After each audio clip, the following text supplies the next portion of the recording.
VP Sadek কায়েম সাংবাদিকদেরকে বলেন, আমরা বিএনপির ভারপ্রাপ্ত চেয়ারপারসন তারেক রহমানের সাথে সাক্ষাৎ করেছি। তিনি আমাদেরকে দেশ ও জাতির স্বার্থে, ছাত্র সমাজের কল্যাণার্থে অত্যন্ত গুরুত্বপূর্ণ ভূমিকা পরামর্শ দিয়েছেন। এটা কোনো খবর হইল?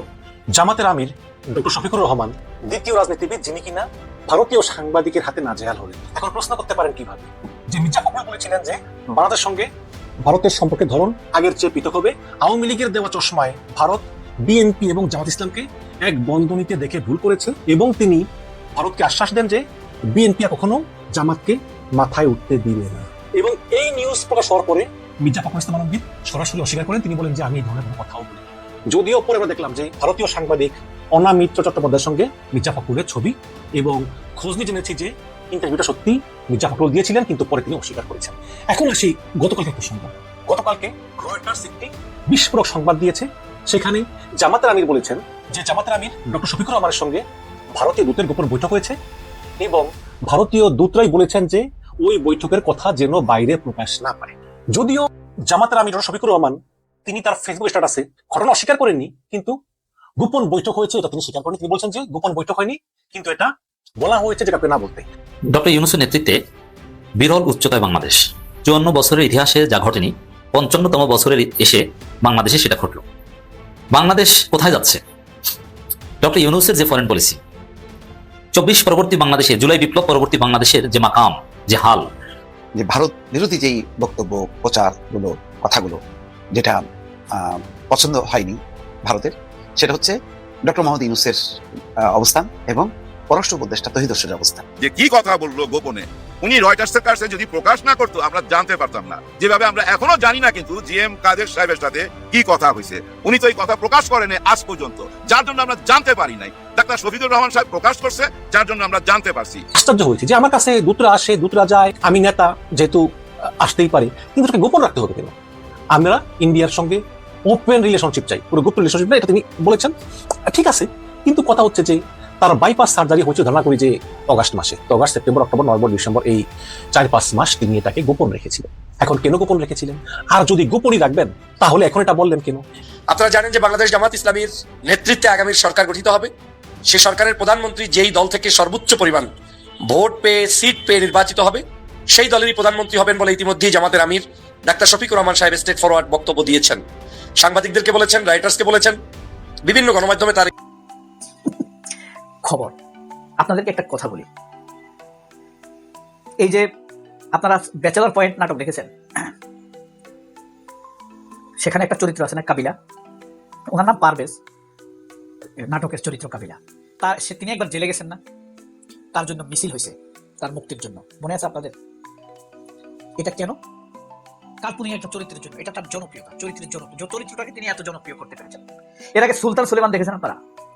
হ্যাঁ, সুলতান সুলেমানের ইব্রাহিম পাশা আছে না, ইব্রাহিম পাশা প্রধানমন্ত্রী, উজিরে আজম, মানে প্রধান সহকারী, তাকে মৃত্যুদণ্ড দেওয়ার পর মিছিল হয়েছিল। ওই মিছিলের নেতৃত্ব দিচ্ছেন কে জানেন? আসিফ আকবর। পরবর্তীতে কিছুক্ষণ পর মিছিলটি বন্ধ করে দেয় হাসিনা সরকার ভয়ে, এখান থেকে যদি আবার বড় আন্দোলন হয়। এরকম মিছিলটা হয়েছে প্রেস ক্লাব থেকে পল্টন মোড়, এদিকে মগবাজার, এদিকে দোয়েল চত্বর, এত বড় মিছিল হয়েছে মহান বিখ্যাত প্রখ্যাত শিল্পী আসিফ আকবরের নেতৃত্বে। তারও আগে, আমাদের জন্মের আগে একটা নাটক হয়েছিল কোথাও কেউ নেই। সেখানে খুনি আসাদুজ্জামান নূর অভিনয় করেছে, এই যে আওয়ামী লীগের খুনি মন্ত্রী আসাদুজ্জামান নূর। নীলফামারীতে সে ক্রস ফায়ার করে তার নির্দেশে অনেকগুলো লোক মারা হয়েছে, সে বাকের ভাই চরিত্র অভিনয় করছে, তার ফাঁসি হয়েছে, তার জন্যও কিন্তু মিছিল হয়েছে। ওই নাটকটা লিখছে কে? হুমায়ুন আহমেদ। অনেকে মনে করে হুমায়ুন আহমেদ পরিচালনা করছে, না, তিনি লিখেছেন, স্ক্রিপ্ট লিখেছেন, আর পরিচালনা করেছেন বরকতুল্লাহ, বিজুরি বরকতুল্লাহ আছেন অভিনেত্রী, তার বাপ। এই তিনটা চরিত্র, বাকের ভাই, কাবিলা, সুলতান সুলেমানের ইব্রাহিম পাশা, কাল্পনিক চরিত্র, এত জনপ্রিয়। এর চাইতে অনেক ভালো ভালো নাটক পৃথিবীতে আছে, তুরস্কে আছে, বাংলাদেশে আছে। এগুলোর জন্য হয়েছে? হয়নি। এই ভিপি, ঢাকা ইউনিভার্সিটির ভিপি অনেকেই হয়েছে না? 8ম বার, 9ম বারের মতো হয়েছেন সাদেক কায়েম। তো সে আলাদা, এই কারণে বললাম। ধরেন এই যে বেগম খালেদা জিয়া, একজন প্রধানমন্ত্রী, তার হাইপ দেখছেন, মানুষের কান্না দেখছেন, দোয়া দেখছেন, তার জন্য বেহুশ হয়ে গেছে মানুষ।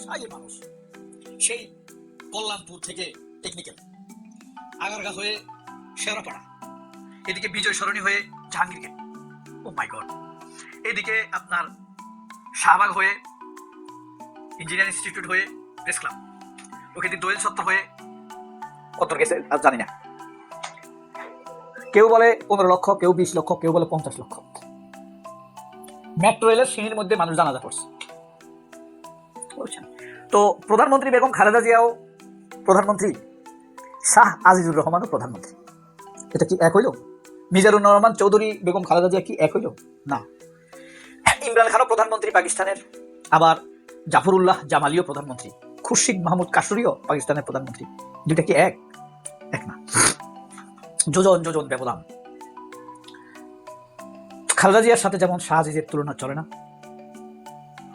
আপনারা জানেন বেগম খালেদা জিয়ার আগে ব্যারিস্টার মওদুদ প্রধানমন্ত্রী হয়েছে, কিন্তু খালেদা জিয়া কেন? ত্যাগ তিতিক্ষা, সংগ্রাম, মানুষের জন্য ভালোবাসা, নিজের জন্য কিছু করছে। বড় লোকের মেয়ে কিন্তু বেগম খালেদা জিয়া, একদম সলভেন্ট, শিক্ষিত, মার্জিত, এলিগেন্ট, আরব রক্ত যার গায়ে। জানেন আপনারা খালেদা জিয়া আরব থেকে উজবেকিস্তান থেকে তারা শিলিগুড়িতে আসছে, অর্থাৎ পঞ্চগড়, বর্তমান পঞ্চগড় আছে না, দিনাজপুর আসছেন। তখন যখন 47-এ যখন দেশভাগ হয়, দিনাজপুরের একটা অংশ ভারতে পড়ছে, ভারতেও কিন্তু একটু দিনাজপুর আছে। তখন তারা 47 সালে এদিকে চলে আসেন। তারা এই দিনাজপুরেও তাদের অনেক জমি আছে, সেই দিনাজপুরেও ছিল, অর্থাৎ এক জেলা ছিল না দিনাজপুর। তো সাদেক কায়েমকে তারেক রহমান পরামর্শ দিয়েছেন। পরামর্শগুলো আমরা একটু শুনি, দেখেন। বিএনপির ভারপ্রাপ্ত চেয়ারপারসন তারেক রহমানের সঙ্গে বৈঠক করেছেন ঢাকা বিশ্ববিদ্যালয়ের কেন্দ্রীয় ছাত্র সংসদের প্রতিনিধিরা। বৈঠক শেষে ডক্টর পিপি সাদেক কায়েম বলেছেন, আমরা তারেক রহমানের সাথে সাক্ষাৎ করেছি, তিনি আমাদেরকে দেশের ছাত্র সমাজ, দেশ ও জাতির স্বার্থে গুরুত্বপূর্ণ পরামর্শ দিয়েছেন। কি? রাজধানীর গুলশানে বিএনপি চেয়ারপারসন রাজনৈতিক কার্যালয়ে বৈঠক শেষে তিনি এসব কথা বলেন। বৈঠকের শুরুতে প্রতিনিধি দলটি সদ্য প্রয়াত প্রধানমন্ত্রী বেগম খালেদা জিয়ার শোক বইয়ে স্বাক্ষর করেন। এটা একটা প্রটোকল, ডাকসুর বিপি না। বৈঠকে বিএনপি, জামায়াত সহ সব ফ্যাসিবাদ বিরোধী দল, ছাত্রদল, ছাত্র শিবির সহ সব ছাত্র সংগঠনকে কাঁধে কাঁধ মিলিয়ে কাজ করার পরামর্শ দেন তারেক রহমান। অর্থাৎ কি বুঝছেন?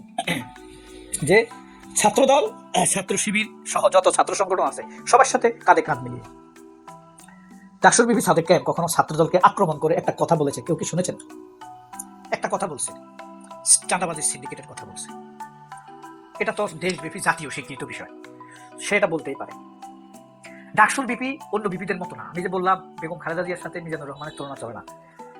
এই ডাকসুর বিপিকে তার লিডারশিপে মুগ্ধ হয়ে টরন্টো ইউনিভার্সিটিতে তাকে কল করে the young emerging leader, rising leader of south Asia. Toronto university তাকে ডাকছে, অক্সফোর্ড ইউনিভার্সিটি তাকে ডাকছে, ক্যামব্রিয়ান ইউনিভার্সিটি তাকে, ক্যামব্রিজ না, ক্যামব্রিয়ান ইউনিভার্সিটি তাকে ডাকছে, ইস্তাম্বুল ইউনিভার্সিটি তাকে ডাকছে স্পিচ দেওয়ার জন্য।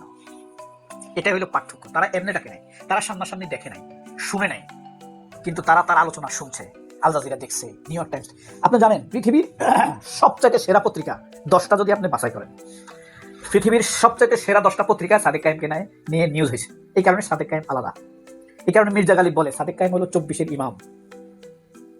পৃথিবীর সেরা পত্রিকাগুলো 10টা পত্রিকাতেই সাদেক কায়েমকে নিয়ে নিউজ হয়েছে। আপনি আল জাজিরা বলেন, সিএনএন বলেন, বিবিসির কথা বাদ দিলাম, বিবিসির আমি একটু কাউন্ট করি না, Daily Mail, Morning Sun, Washington Post, New York Times, Fox News, হ্যাঁ, ফ্রেন্স 24, ডয়েচে ওয়েলের জার্মান, সবগুলোতে আল আরাব মিশরের সবগুলোতেই সাদেক কায়েমকে নিয়ে কিন্তু নিউজ হয়েছে। এটা কি অন্য ভিপিদের নিয়ে হয়েছে?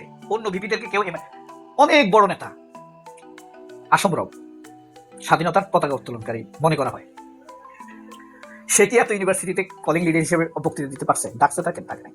আমি বলছি না সাদেক কায়েম তাদের থেকে বড় না, সাদেক কায়েম ভিন্ন কিছু, আকর্ষণ করার মতো কিছু আছে তার মধ্যে। সে হ্যান্ডসাম একবারে না, মোটা না, কিন্তু দেখেন দেখলে ভালো লাগে আপনার, ইনোসেন্ট। ধরেন এই সাদেক কায়েম ঢাকা ইউনিভার্সিটির জন্য কি করছে? পরিবেশ, বাংলাদেশের আইন শৃঙ্খলা পরিস্থিতি নিয়ন্ত্রণে আসার আগে ডাকসুর পরিবেশ নিয়ন্ত্রণে এসেছে। This is his first success. Second success, BP হওয়ার পরেও কোন রকম গন্ডগোল কোথাও মাপতে দেয় নাই। রিডিং রুমগুলোতে এসি চলে, আরামে স্টাডি করে, রিসার্চ করে ছাত্ররা। হলগুলোতে সিটের আপাতত সংকট যেটা ছিল সীমাবদ্ধ, 230টা সিট রেডিমেড দেওয়া হয়েছে, এসি দেওয়া হয়েছে রিডিং রুমে। 700 কোটি টাকা বরাদ্দ হয়েছে হল করার জন্য, বরাদ্দ হয়ে গেছে, কিন্তু পরবর্তীতে যদি এর অন্য তার মেয়াদ শেষ হইলেও যদি করে কেউ দেখে ওর টাকায়, মানে ওর চেষ্টায়, ওর টাকায় সে যে ডিপ্লোম্যাটিক চেষ্টা চালাইছে সারা ওয়ার্ল্ডে, ফান্ড কালেকশন হয়ে গেছে, সবচেয়ে বেশি ফান্ড দিচ্ছে তুরস্ক আর চীন। এই কারণে তারেক রহমান সাদেক কায়েমকে ডেকেছেন। এর দ্বারা সম্ভব দেশের ভালো কিছু হতেও পারে, এটাই সাদেক কায়েম। This is his extraordinary. আমরা তার উজ্জ্বল ভবিষ্যৎ কামনা করি এই দেশের জন্য, দেশের মানুষের জন্য। এরা মানুষের জন্য কিছু করতে পারে, এদের জন্য মানুষের ক্ষতি হবে না। সবাই অনেক ভালো থাকবেন। আল্লাহ হাফেজ। আসসালামু আলাইকুম। জামাতের আমির ডক্টর শফিকুর রহমান দ্বিতীয় রাজনীতিবিদ যিনি কিনা ভারতীয় সাংবাদিকের হাতে নাজেহাল হলেন। এখন প্রশ্ন করতে পারেন কিভাবে? যদিও জামাতের আমির ইন্টারভিউ দিয়েছেন ইন্টারন্যাশনাল মিডিয়া রয়টার্সকে, বাট এই ইন্টারভিউ নিয়েছেন রয়টার্সের ভারতীয় প্রতিনিধি রুমা পাল, এবং এই রুমা পালের বিরুদ্ধে কিন্তু ভারতীয় গোয়েন্দা সংস্থা রয়ের সঙ্গে সম্পৃক্ততার অভিযোগ আছে এবং কিছু অপসাংবাদিকতারও অভিযোগ আছে। বাট তার আগে সেপ্টেম্বর মাসের দিকে মির্জা ফখরুল ইসলাম আলমগীর তিনি ইন্টারভিউ দিয়েছেন আরেকটি ভারতীয় মিডিয়া এই সময়কে, এবং ফখরুল ইসলামের বাসায় গিয়ে ইন্টারভিউ নিয়েছিলেন ভারতীয় সাংবাদিক অনামিকা চট্টোপাধ্যায়। তো এই সময় লিখেছিল যে মির্জা ফখরুল বলেছিলেন যে বাংলাদেশের সঙ্গে ভারতের সম্পর্কের ধরন আগের চেয়ে পৃথক হবে। আওয়ামী লীগের দেওয়া চশমায় ভারত বিএনপি এবং জামাত ইসলামকে এক বন্ধনীতে দেখে ভুল করেছে, এবং তিনি ভারতকে আশ্বাস দেন যে বিএনপি কখনো জামাতকে মাথায় উঠতে দিবে না। এবং এই নিউজ প্রকাশ হওয়ার পরে মির্জা ফখরুল ইসলাম আলমগীর সরাসরি অস্বীকার করেন। তিনি বলেন যে আমি এই ধরনের কোনো কথাও বলিনি। যদিও পরে আমরা দেখলাম যে ভারতীয় সাংবাদিক অনামিত্র চট্টোপাধ্যায়ের সঙ্গে মির্জা ফখরুলের ছবি, এবং খোঁজ নিয়ে জেনেছি যে ইন্টারভিউটা সত্যি মির্জা ফখরুল দিয়েছিলেন, কিন্তু পরে তিনি অস্বীকার করেছেন। এখন আসি গতকালকের প্রসঙ্গ। গতকালকে রয়টার্স একটি বিস্ফোরক সংবাদ দিয়েছে। সেখানে জামাতের আমির বলেছেন যে জামাতের আমির ডক্টর শফিকুর রহমানের সঙ্গে ভারতীয় দূতের গোপন বৈঠক হয়েছে, এবং ভারতীয় দূতরাই বলেছেন যে ওই বৈঠকের কথা যেন বাইরে প্রকাশ না পায়। যদিও জামাতের আমির ডক্টর শফিকুর রহমান তিনি তার ফেসবুক স্ট্যাটাসে ঘটনা অস্বীকার করেননি, কিন্তু গোপন বৈঠক হয়েছে এটা তিনি স্বীকার করেন। তিনি বলছেন যে গোপন বৈঠক হয়নি, কিন্তু এটা বলা হয়েছে যে কাউকে না বলতে। এখন অনেকে এটাকে অনেকভাবে ব্যাখ্যা করবে। আমি যদি সরাসরি রয়টার্সে চলে যাই, মানে যেখানে এই মূল প্রতিবেদনটা ছাপা হয়েছে, এটা অনেক বড় প্রতিবেদন। সেখানে জাতীয় সরকারের কথা বলা হয়েছে, তারপরে রাষ্ট্রপতি চুপ্পুর কাছে শপথ পড়াটা ভালো লাগবে না এগুলো বলেছেন, কিন্তু ওই মূল অংশটা চলে যায় যেখানে তিনি বলেছেন যে ভারতীয় দূত তার সঙ্গে দেখা করেছেন। যেমন এখানে লিখেছে, অ্যাজ নিউ দিল্লি মানে New Delhi seeks to engage parties that could form the next government.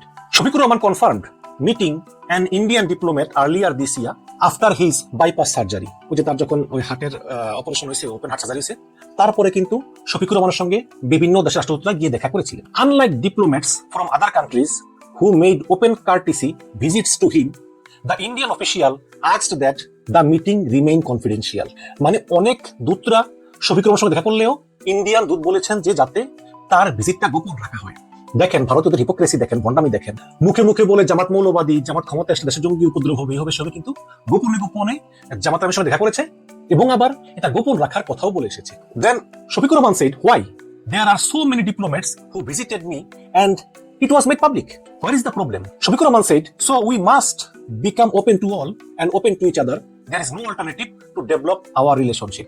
Indian Foreign Ministry did not immediately respond to a request for comments on Rahman's statement about the meeting or any request for it to be confidential.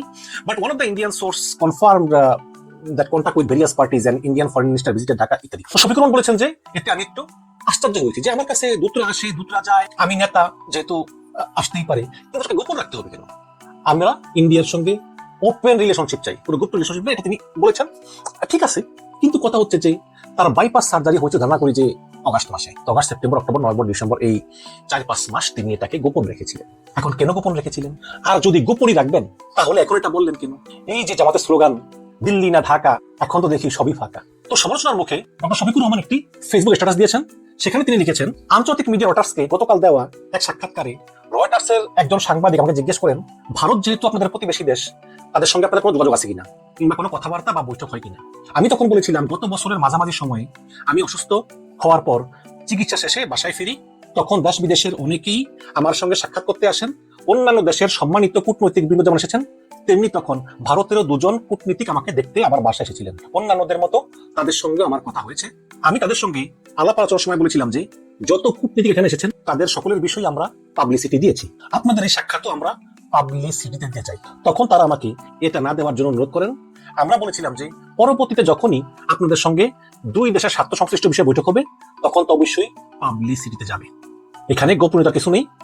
কিন্তু আমি বিস্মিত যে আমাদের দেশি media ভারতের সঙ্গে জামাতের আমিরের গোপন বৈঠক হয়েছে বলে সংবাদ পরিবেশন করেছে। আমি এই ধরনের সংবাদের তীব্র নিন্দা জানাই এবং ভবিষ্যতে প্রকৃত বিষয় না জেনে এমন বিভ্রান্তিকর সংবাদ পরিবেশন করা থেকে বিরত থাকার জন্য সংশ্লিষ্টদের প্রতি আহ্বান জানাই। তো এই হচ্ছে জামাতের আমিরের বক্তব্য। তিনি গোপন বৈঠক হয়েছে অস্বীকার করেন। তিনি বলেছেন যে অনেক দূতরা আসছে, আমরা সাংবাদিকদেরকে বলেছি বা আমাদের মিডিয়া সেলকে বলেছি, কিন্তু ভারতীয় দূতদের বৈঠক আমরা বলিনি। এখন এই যে তিনি ভারতীয় দূতদের সঙ্গে দেখা কথা বলেননি, এটাই তো এক ধরনের গোপন না? কিন্তু পত্রিকা যখন লিখলো গোপন বৈঠক হয়েছে, তিনি আবার প্রতিবাদ করলেন, তাই না? এখন এটা কিন্তু কন্ট্রাডিক্টরি। আপনার সঙ্গে বৈঠক হয়েছে দুজন ভারতীয় দূতের, আপনি সেটা বলেননি, গোপন রেখেছেন। এখন আবার বলতেছেন যে তারা অনুরোধ করেছে। আচ্ছা, তারা অনুরোধ করুক বা আপনি নিজের ইচ্ছায় গোপন রেখেছেন তো, কিন্তু তিনি বলতেছেন তিনি গোপন বৈঠক করেন। দর্শক, বাংলাদেশের প্রতিটি রাজনৈতিক দলই বিভিন্ন দেশের দূতদের সঙ্গে গোপন বৈঠক করে থাকে। আওয়ামী লীগ বলেন, বিএনপি বলেন, জামাত বলেন, সবাই। সুতরাং জামাত এর ব্যতিক্রম না। এইরকম গোপন বৈঠক হয়, গোপন কথা হয়, যেগুলো মিডিয়া বা আমরা কখনোই জানি না, এবং গোপন কথা গোপন রাখতে হয়। কিন্তু প্রশ্ন হচ্ছে, জামাতের আমির ডক্টর শফিকুর রহমান হঠাৎ কেন এই গোপন বৈঠকের খবর পাবলিশ করে দিলেন, যেখানে তিনি জানেন যে জামাতের রাজনীতি হচ্ছে ভারত বিরোধী রাজনীতি। সেখানে যদি শফিকুর রহমান বলেন যে ভারতীয় দূতদের সঙ্গে আমার গোপনে দেখা হয়েছে, এটা নিয়ে বিতর্ক হবে। তাহলে জেনে শুনেও তিনি কেন এই কথা বললেন? এখন এখানে একটা বিষয় হচ্ছে কি, যে তিনি কিন্তু স্বেচ্ছায় এই কথাটা বলেন। এখানে দেখুন, শফিকুর রহমান কিন্তু স্বেচ্ছায় এই ভারতীয় দূতের কথা বলেননি। রয়টার্স সাংবাদিক রুমা পাল প্রশ্ন করেছিল যে আপনার সঙ্গে ভারতীয়দের যোগাযোগ হয় কিনা। উত্তরে তিনি বলেছেন যে একবার হয়েছে, গত বছরের আগস্ট মাসে, যখন আমার হার্টের বাইপাস সার্জারি হয়েছে, কিন্তু তারা গোপন রাখতে বলেছিল। তার মানে হচ্ছে যে তিনি প্রশ্ন করার পরিপ্রেক্ষিতে উত্তরটা দিয়েছে, নিজে থেকে কিন্তু বলেননি। এবং জামাতের আমির আরেকটি বিষয় বলেছেন, অন্যান্য কূটনীতিকরা যখন সরাসরি দেখা করতে পারে, প্রকাশ্যে দেখা করতে পারে, সেখানে ভারতের দূতরা কেন গোপনে দেখা করবে? এবং তিনি আরো বলেছেন যে তিনি কোনো গোপন সম্পর্ক চান না, তিনি ভারতের সঙ্গে প্রকাশ্য সম্পর্ক চান। তার মানে হচ্ছে যে ভারতের সঙ্গে সম্পর্ক করতে জামাতের কোনো সমস্যা নাই। আরেকটা বিষয় হচ্ছে যে যেখানে ভারতীয় দুই কূটনীতিক শফিকুর রহমানকে এই বৈঠকের খবর বা সাক্ষাতের খবর গোপন রাখতে বলেছিলেন, সেখানে শফিকুর রহমান এটা প্রকাশ করে কিন্তু ভালো করেননি। এই খবর প্রকাশ করে দেওয়ায় কিন্তু শুধু ভারতীয়ই না, অন্য অনেক কূটনীতিকরা কিন্তু শফিকুর রহমানকে আর বিশ্বাস করবেন না। কারণ এই ধরনের কনফিডেন্সিয়াল বৈঠকগুলো আসলে কোন রাজনৈতিক দলই প্রকাশ করে না। প্রতিটি দলই কিন্তু গোপন বৈঠক করে কেউ প্রকাশ করে না। এখন শফিকুর রহমান যখন প্রকাশ করে দিলেন, তখন তার বিশ্বাসযোগ্যতা এবং ক্ষমতায় গেলে রাষ্ট্র পরিচালনার যে দক্ষতা, এটা কিন্তু প্রশ্নের মুখে পড়বে। তবে আমি ধারণা করি যে কোনো বড় কর্মকর্তা ছিলেন না, হয়তো রাষ্ট্রদূত বা দূতাবাসের কর্মকর্তা বা ভারত থেকে আসা কোনো ভারতীয় গোয়েন্দা সংস্থা রয়ের কর্মকর্তা তার সঙ্গে দেখা সাক্ষাৎ করেছেন। এর বাইরে খুব বড় কেউ দেখা করেননি। এখন সে কি প্রশ্ন যে বিতর্ক হবে জেনেও জামাতের আমির কেন এই ভারতীয় কূটনীতিকদের সঙ্গে গোপন বৈঠকের কথা এই 4-5 মাস পরে ফাঁস করে দিলেন? আমি মনে করি এর পিছনে দুইটার যে কোনো একটা কারণ থাকতে পারে। প্রথম কারণ হচ্ছে, ভারত কিন্তু মন থেকে চায় না এই জামাত ক্ষমতায় আসুক, যেটা হচ্ছে বাস্তবতা। তো যখন এই ভারতীয় কূটনীতিকরা গোপনে দেখা করেছেন শফিকুর রহমানের সঙ্গে, সেই এভিডেন্সটা কালেক্ট করে তারা দিয়েছেন ওই রুমা পালকে। এবং রুমা পাল ইন্টারভিউ নেওয়ার সময় এমন কিছু এভিডেন্স শো করেন যে জামাতের আমিরের আর অস্বীকার করার উপায় ছিল না যে আসলে তার সঙ্গে ভারতীয় কূটনীতিকদের গোপন বৈঠক হয়েছে। তার মানে হচ্ছে এই রুমা পাল এবং ভারতীয় গোয়েন্দা সংস্থা মিলে ইচ্ছা করেই শফিকুর রহমানকে ব্ল্যাকমেইল করেছেন। মানে শফিকুর রহমান এই ভারতীয় রয়ের পাতা ফাঁদে পা দিয়েছেন। এর উদ্দেশ্য হলো এটাই যে জামাত ইসলাম সবসময় ভারত বিরোধী বক্তব্য দেয়, সেই জামাত ইসলামের সঙ্গে যে গোপনে গোপনে ভারতীয় দূতের বৈঠক হয়, এটা আসলে এই জামাতের আমিরের মুখ থেকেই বের করে নেওয়া। এটাই ছিল ওদের টার্গেট এবং তারা এতে সফল হয়েছে। এবং জামাতের আমিরের কনফিডেন্সিয়ালিটি নষ্ট হয়েছে এবং ভাবমূর্তি নষ্ট হয়েছে। এই গেল এক। আর দ্বিতীয় কারণটা হচ্ছে, আমার মনে হয় দ্বিতীয় কারণটাই আসলে পারফেক্ট এবং মনে হয় দ্বিতীয় কারণটাই হবে। সেটা হচ্ছে যে জামাতকে বহির্বিশ্ব একটি ইসলামিক ফান্ডামেন্টালিস্ট দল হিসাবে জানে। এই কারণে তাদের অ্যাকসেপ্টেন্স 100% না, তারাও জানে। এবং এই জামাতের কিন্তু একটা বৈধতার দরকার, একটা স্বীকৃতির দরকার, তাই না? এবং প্রচলিত আছে যে ভারত জামাতকে পছন্দ করে না এবং প্রয়োজনে জামাতকে ঠেকানোর জন্য ভারত যদি কিছু করতে চায় করতেও পারে। এবং বেগম জিয়ার মৃত্যুর পরে জয়শঙ্কর আসলো, বেগম জিয়াকে শ্রদ্ধা নিবেদন করলো, তারেক রহমানের সঙ্গে দেখা করলো, নরেন্দ্র মোদীর চিঠি দিল, সেখানে নরেন্দ্র মোদী তারেক রহমান নেতৃত্বে এগিয়ে যাওয়ার কথা বললো।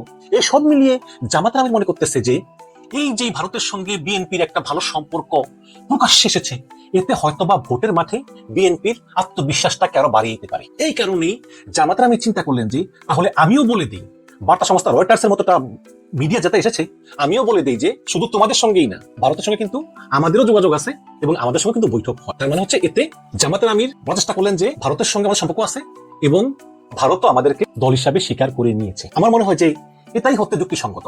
জামাতের আমির বলতে চায় যে আসলে জামাত ইসলাম এখন ওয়াইডলি অ্যাকসেপ্টেড পলিটিক্যাল পার্টি। তো যাই হোক না কেন দর্শক, এটা সত্য যে তিনি এখন অস্বীকার করলেও তিনি কিন্তু গোপন বৈঠক করেছেন এবং বৈঠকের কথা তিনি অনেক মাস ধরে গোপন রেখেছেন। এখন দর্শক আপনারা কি ভাবছেন? আমি তো মনে করি যে আসলে এটা কোনো সমস্যাই না। আমি মনে করি যে এতে হয়তো কনফিডেন্সিয়ালিটি ক্ষুণ্ণ হয়েছে, বা জামাত ভারতের তাবেদার, জামাত ভারতের গোলাম হয়ে গিয়েছে, এগুলো আসলে বলা যায় না। কারণ যেটা আমি বললাম যে বাংলাদেশের প্রত্যেকটা রাজনৈতিক দলই বিভিন্ন দেশের দূতের সঙ্গে গোপন মিটিং আগেও করেছে, এখনো করছে, ভবিষ্যতেও করবে, কিন্তু সাধারণত এগুলো প্রকাশ পায় না। তবে জামাতের আমির যে দুইটা কারণ বললাম, সেই দুইটা কারণের কোন একটা কারণেই এটা প্রকাশ করতে বাধ্য হয়েছে। দর্শক আপনাদের মতামত চাই, কমেন্টে জানাবেন। ধন্যবাদ।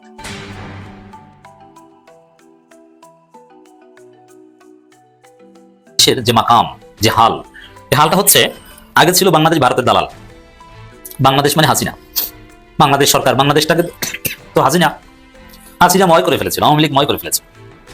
সেই জায়গায় ভারতের একটা ভ্যাসেল স্টেট বলেন, স্যাটেলাইট স্টেট বলেন, ওই টিপে ভারত মনে করতো বাংলাদেশ তাদের একটা প্রভিন্স, যা বলবে সেটা, বাংলাদেশের কোনো স্বতন্ত্র বোধ থাকবে না। পাকিস্তানকে গালি দিতে বললে গালি দিবে, যা ইচ্ছা তা। এইটা বাংলাদেশের বৈশিষ্ট্য ছিল হাসিনা আমলে।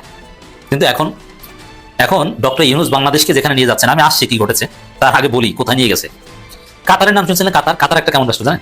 কাতার হচ্ছে পুরো এশিয়া, দক্ষিণ এশিয়া, মধ্য এশিয়া অথবা দক্ষিণ পূর্ব এশিয়া, মধ্যপ্রাচ্য, এই যে রিজনগুলো বললাম, এই রিজনগুলো যত পলিটিক্যাল ঝামেলা হয়, এই ঝামেলাগুলো সেটেলমেন্টের একটা হাব হচ্ছে কাতার। এমনকি যুক্তরাষ্ট্র আফগানিস্তান যে দীর্ঘদিনের ঝামেলা, রক্তক্ষয়ী আনএন্ডিং যে ঝামেলা, যুদ্ধ, এই যুদ্ধের পরিসমাপ্তি হয়েছে কাতারের মধ্যস্থতায়। যেই তালেবানের নাম পৃথিবীর কেউ নিতে পারতো না, তাদেরকে কাতার তাদের দেশে দোহায় অফিস খোলার সুযোগ করে দিয়েছে, এবং ওই অফিস এবং যুক্তরাষ্ট্র এদের মধ্যে নানান সময় নানান নেগোসিয়েশন চলতো। একটা পর্যায়ে এসে আফগানিস্তানে স্থিতিশীলতা এসেছে। এরকম পুরো এশিয়া, দক্ষিণ পূর্ব এশিয়া, দক্ষিণ এশিয়া, মধ্য এশিয়া, মধ্যপ্রাচ্যের বিভিন্ন সংকটের সমাধান কাতারে বসে হতো। এখন ওই কাতারের, দক্ষিণ এশিয়ার কাতার হবে বাংলাদেশ, দক্ষিণ এশিয়ার দোহা হবে ঢাকা। ইউনূস সেটা করছেন কি? বাংলাদেশ আত্মমর্যাদা নিয়ে দাঁড়াবে, বাংলাদেশ কারো কাছে মাথা নত করবে না, বাংলাদেশের ফরেন পলিসি হবে ব্যালেন্স। বাংলাদেশ পাকিস্তানের দিকেও ঝুঁকে পড়বে না, ভারতের দিকেও ঝুঁকে পড়বে না। পাকিস্তানের সাথে যথাযথ মর্যাদার সাথে সম্পর্ক থাকবে, ফ্লাইট থাকবে, ব্যবসা থাকবে। পাকিস্তানের জাহাজ বাংলাদেশে আসবে, বাংলাদেশের জাহাজ পাকিস্তানে যাবে। আবার ভারতের সাথেও ফ্লাইট থাকবে, ভারতের জাহাজ বাংলাদেশে আসবে, বাংলাদেশের জাহাজ ভারতে যাবে। সমান। চীনের সাথেও থাকবে সেম। এর মানে কাউকে একটু কম বেশি না, সমানে সমান। যার ফলে কেউ বাংলাদেশকে ব্যবহার করতে পারবে না, কেউ বাংলাদেশকে ছোট করতে পারবে না। ইউনূস বাংলাদেশকে সেই উচ্চতায় অলরেডি কিছুটা হলেও নিয়ে এসেছেন। যার ফল আমরা দেখতে পাচ্ছি কি, খালেদা জিয়ার মৃত্যু উপলক্ষে জয়শঙ্কর, ভারতের পররাষ্ট্রমন্ত্রী এসেছে, পাকিস্তানের স্পিকার এসেছে। তারা এই উসিলায় এসে এখন বৈঠক করে নানা বিষয়ে আলোচনা করছে, তাদের দ্বিপাক্ষিক কনফ্লিক্টিং বিভিন্ন বিষয়ে আলোচনা করছে। এইটাই বাংলাদেশে এটা কখনো ঘটেনি যে বাংলাদেশের মাটিতে ভারত পাকিস্তানের কোন একটা বিষয়ের মীমাংসা হচ্ছে।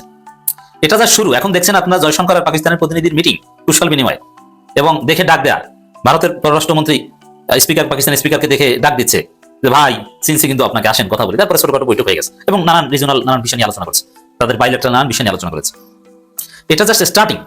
সামনে শুনবেন যে ভারত পাকিস্তান যুদ্ধ মীমাংসার বৈঠকে ডক্টর ইউনূস অথবা বাংলাদেশের প্রধানমন্ত্রী ডাক্তার শফিকুর রহমান, ভারত পাকিস্তান ঝামেলা বাঁধছে ঢাকায়, ভারত পাকিস্তানের প্রতিনিধি দল ঢাকার মধ্যস্থতায় ফরেন সার্ভিস একাডেমিতে মিটিং। আপনারা এটা শুনবেন সামনে।